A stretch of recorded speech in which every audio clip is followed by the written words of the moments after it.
आजची आपली रेसिपी आहे स्लाइस केक. झटपट होणारा हा स्लाइस केक चवीला एकदम अप्रतिम लागतो आणि बिना अंड्याचा, बिना ओव्हनचा कढईमध्ये हा केक कसा करायचा त्याची स्टेप बाय स्टेप मी तुम्हाला माहिती देणार आहे. तर एकदा नक्की बनवून बघा, खूपच छान लागतो. बाहेरून विकत आणा महाग पडतं आणि घरच्या साहित्यामध्ये हा तयार होतो. तर एकदा बनवा आणि मला कमेंट्समध्ये ज़रूर सांगा तुम्हाला ही रेसिपी कशी वाटली. सर्वांनाच आवडेल. किती सॉफ्ट असा हा आपला केक झालेला आहे बघा. एकदम जाळीदार स्पॉन्जी असा आपला केक झालेला आहे. बघूनच तुम्हाला समजलं असेल किती स्पॉन्जी हा केक तयार झालेला आहे. बिना ओव्हनचा घरी किती बनवणं सोपं आहे. यावरती तुम्ही डेकोरेट करण्यासाठी ड्रायफ्रूट्स नाही वापरले तरी चालेल. अगदी टी टाईम केक्स हा आहे. तर यासाठी आपण एक बाउलवर ती चाळणी ठेवणार आहोत. त्यानंतर इथे घेणार आहे मी 1 कप मैदा. आता आपल्याला जे आपण ड्राय इन्ग्रेडियंट्स घेणार आहोत ते चाळून घ्यायचे म्हणजे केक आपला फ्लफी होतो. आता 1 कप मैद्याला आपण इथे अर्धा कप पिठी साखर घेतलेली आहे. आता तुम्हाला गोड किती आवडतं त्यानुसार तुम्ही साखरेचं प्रमाण घेऊ शकता. आणि पाव कप एकदम बारीकवाला रवा घ्यायचा. तर बारीक नसेल तर मग मिक्सरमध्ये थोडा फिरून घ्या म्हणजे बारीक होईल. सोबतच इथे पाव कप मिल्क पावडर घेतले, त्यामुळे आपल्या केकला छान टेस्ट येणार आहे. मिल्क पावडर तुम्ही कुठल्याही ब्रँडची घेतली तरी चालेल. आता हे सर्व साहित्य आपल्याला व्यवस्थित चाळून घ्यायचं म्हणजे काय होईल, गुठळ्या वगैरे असतील तर त्या निघून जातील आणि चाळून घेतल्यामुळे सर्व साहित्य व्यवस्थित एकजीव होतं आणि केक ही आपला एकदम मस्त फ्लफी होतं, म्हणून चाळून घेणं खूप गरजेचं आहे. आता हे केक मिश्रण आपलं सगळं चाळून झालेलं आहे सुखं. तर यामध्ये आता काही साहित्य ॲड करूया. तर इथे मी अर्धा कप दही घेतलेला आहे. रूम टेम्परेचरवरचं दही घ्यायचं, फ्रीजमधलं दही नाही घ्यायचं. सोबतच पाव कप एवढं दूध घेतलेलं आहे. दूध जास्त घालू नका, नाही तर मिश्रण जर पातळ झालं तर मग केक आपला फुलणार नाही, बसला जाईल. त्यामुळे एकदम पातळही आपल्याला हे मिश्रण नको आहे. आता कितपत हवं आहे ते मी तुम्हाला दाखवणार आहे. आता हे सर्व साहित्य आपण इथे व्यवस्थित मिक्स करून घ्यायचं आहे. मस्त असं एकजीव व्यवस्थित झालं पाहिजे. एकदम हलक्या हाताने आपल्याला इथे मिक्स करायचं आहे, जास्त जोरात फेटायचं नाही आहे. फक्त असं कट अँड फोल्डसारखं आपल्याला इथे मिक्स करत राहायचं आहे. तर सर्व साहित्य व्यवस्थित एकजीव झालं की मग आपला केक छान होतो. आता मी दाखवलेल्या रेसिपी जर तुम्हाला आवडत असतील तर चॅनलला लाईक्स, कमेंट्स आणि सबस्क्राईब करायला विसरू नका. सोबतच बेल आयकॉनवरती क्लिक करा म्हणजे माझ्या नवीन रेसिपीची नोटिफिकेशन लगेचच तुमच्यापर्यंत पोहोचेल.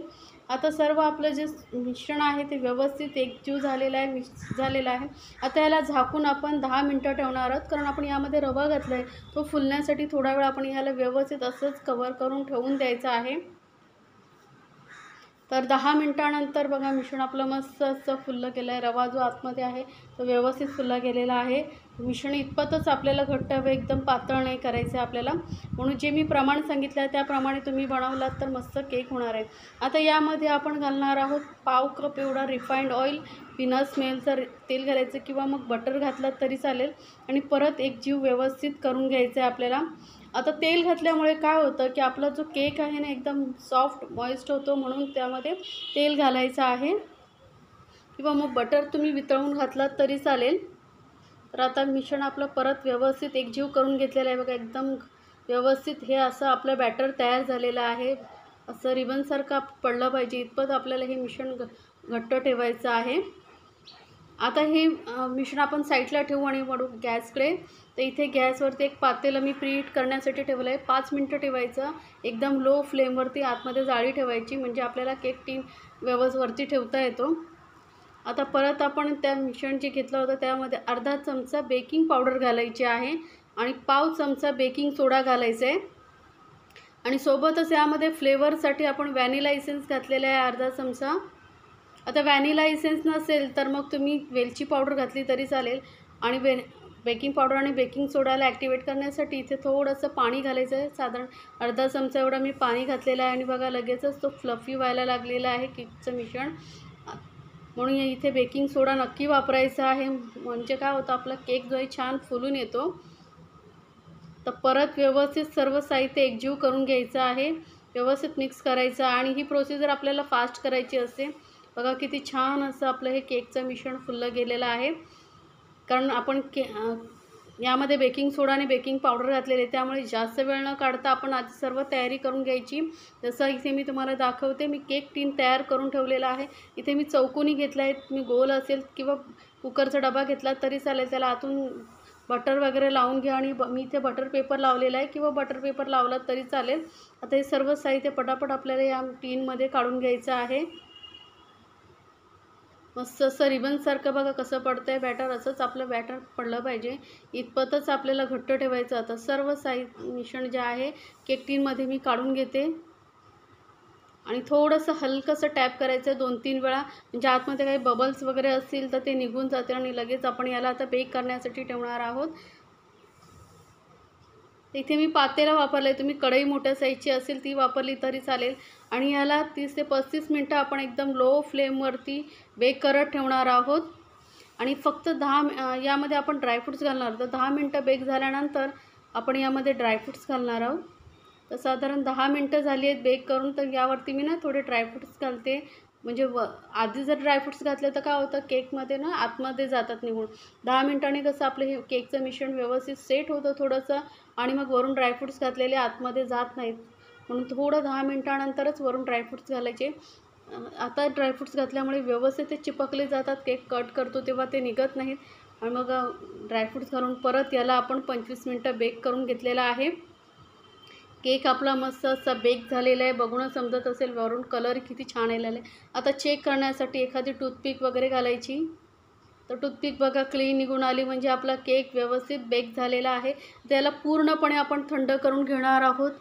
गरम ह्याच्यामध्ये कट करायचा नाही, व्यवस्थित रूम टेम्परेचरवर येईपर्यंत आपण याला थंड करून घ्यायचं आहे. तर पातेल्यामध्ये काढून रूम टेम्परेचरवरती याला थंड मी करून घेते. नंतर आपण याचे स्लाइस कट करू. तर केक आपला व्यवस्थित पूर्णपणे थंड झालेला आहे. त्यानंतरच बघा केक टीनमधून बटर पेपर लावल्यामुळे सहज निघून येतो.